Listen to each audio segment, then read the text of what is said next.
أعوذ بالله من الشيطان الرجيم. Maka Abdullah bin Said pun menemui Bilal dan membacakan kalimat-kalimat tersebut untuk diserukan kepada umat Islam. Setelah Bilal bin Rabah berseru dengan kalimat-kalimat ini, maka Umar bin Khattab mendengarnya. Dia langsung bergegas menemui baginda Nabi SAW dan mengatakan bahwa kalimat-kalimat yang diserukan oleh Bilal tersebut dia juga mimpikan. Jadi beginilah sejarah tentang awal mula azan yang merupakan hasil dari mimpi para sahabat radhiyallahu anhum ajmain. Saudaraku yang saya cintai karena Allah Subhanahu wa taala. Yang kedua yang perlu kita ketahui adalah syarat-syarat azan. Dimana kalau tidak dipenuhi syarat, berarti ibadah yang kita lakukan itu tidak dianggap sah. Lalu apa yang menjadi syarat-syarat azan ini? Yang pertama, al-muwalatu baina kalimatiha urfan. Berturut-turut di antara kalimatnya menurut kebiasaan. Artinya kalimat yang satu dengan kalimat berikutnya, perantaraan di antara keduanya tidak lama menurut kebiasaan, sehingga orang tidak memandang bahwa kalimat tersebut tidak terputus. Misalnya ketika muazzin atau yang mengumandangkan azan mengucap Allahu Akbar, lalu dia berhenti sejenak sekitar 3 atau 5 detik untuk mengambil napas, maka pandangan kebanyakan orang bahwa 3 atau 5 detik dia berhenti lalu menyambung kalimat berikut tidak dianggap memutus kalimat-kalimat azan tersebut. Akan tetapi kalau dia mengucap Allahu Akbar lalu berhenti lama menurut pandangan kebiasaan orang, ya misalnya dia cerita dulu, ya minum kopi dulu, sekitar 10 menit baru disambung, otomatis ini dianggap terputus antara kalimat yang satu dengan kalimat berikutnya.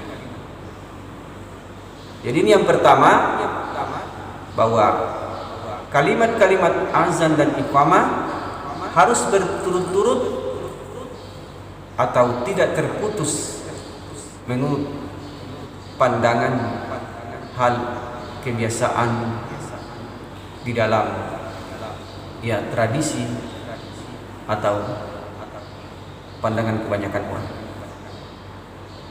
Yang kedua adalah at-tartib, tertib, bahwa kalimat-kalimat azan ini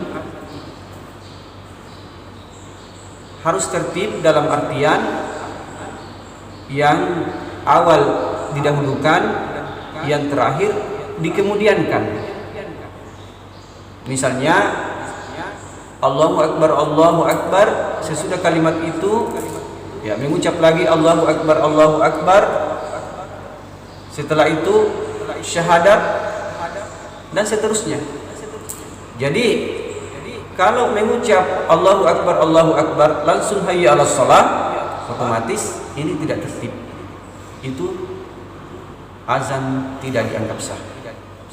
Yang ketiga adalah dukhulul waktu, masuknya waktu. Jadi masuknya waktu salat itu menjadi syarat bolehnya kita melakukan azan. Illa fi salatin wahidatin, kecuali satu salat, yaitu wa huwal adzanul awwal fi salatil fajr, azan yang pertama pada salat subuh. Karena salat subuh itu bisa dikumandangkan 2 kali azan. Azan yang pertama itu biasanya tengah malam, jadi sudah masuk waktunya tengah malam, misalnya jam 1:30, jam 2 bisa azan. Kalau ingin mengambil kesunahan di dalam azan ini. Akan tetapi waktu yang paling abdal untuk azan pertama pada salat subuh ini yaitu waktu orang biasa makan sahur, ya, sekitar jam 3 atau 3:30.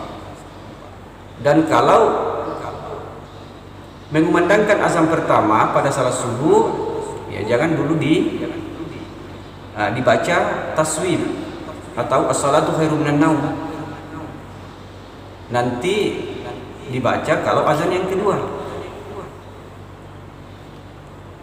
Umpama kalau kita mau mempraktikkan azan yang pertama pada salat subuh ini, ya mungkin ini sangat jarang, bahkan di daerah kita, khususnya di daerah Sulawesi, mungkin sudah jarang yang melakukan. Padahal ini adalah kesunahan. Kalau tidak diambil, maka ini bisa terlupakan oleh generasi-generasi berikutnya. Wa amma adzanul awwalu li salatil jum'ati, adapun adzan pertama pada salat Jumat, fa fihi khilafun, maka di dalamnya ada perbedaan pendapat di kalangan para ulama. Karena biasa kita dengar ada juga, karena ini salat Jumat biasa 2 kali azan, maka azan yang pertama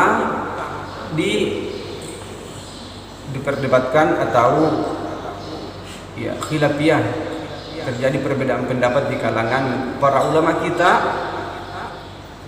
Tetapi wal mu'tamad, adapun yang paling kuat pendapat, ayyakuna ba'da dukhulil waqti, azan yang pertama itu harus juga setelah masuk waktu. Yang keempat, kaunuhuma min wahidatin, keduanya harus dilakukan oleh satu orang. Maksudnya dari kalimat awal sampai terakhir itu semua harus dilafazkan oleh satu orang. Tidak boleh 2 orang bergantian dalam melafazkan azan dan iqamah. Ya, misalnya si A melafazkan Allahu Akbar sampai asyhadu anna Muhammadar Rasulullah. Nanti si B lanjutkan hayya 'alas shalah sampai terakhir. Tetapi kalau berbarengan si A dan si B masing-masing melafazkan kalimat yang pertama sampai terakhir, maka itu diperbolehkan. Jadi 2 orang azan, tetapi dengan syarat harus kalimat yang pertama sampai terakhir masing-masing diucapkan oleh 2 orang, bahkan 3 orang, ya. Yang kelima adalah ayyakuna bil arabiyati. Azan itu harus berbahasa Arab. Jadi jangan sampai kita menerjemahkan dengan bahasa non Arab. Misalnya ada orang yang azan dengan menerjemahkan lafaz azan ini ke dalam bahasa lain atau bukan bahasa Arab, dengan mengucap misalnya Allahu Akbar itu diterjemahkan ke dalam bahasa Indonesia, Allah Maha Besar, Allah Maha Besar. Ya biar bagaimana lagunya bagus, pasti dalam mengucap kalimat-kalimatnya tapi bukan bahasa Arab, ya tidak bisa dianggap sah. Kemudian yang terakhir, al-jahru idza kana fil jama'ah. Azan dikeraskan untuk memanggil orang dalam salat berjamaah, yang khususnya di masjid, maka suara azan harus dikeraskan. Ya, kecuali kalau cuma salat sendirian atau salat di rumah saja beberapa orang, ya tidak usah terlalu keras, nanti tetangganya terganggu. Dia pasang salon yang besar bunyinya, itu justru mengganggu orang lain. Jadi azan ini dikumandangkan dengan ya suara yang agak keras sesuai dengan kebutuhan. Itulah beberapa syarat daripada syarat-syarat dan iqamah.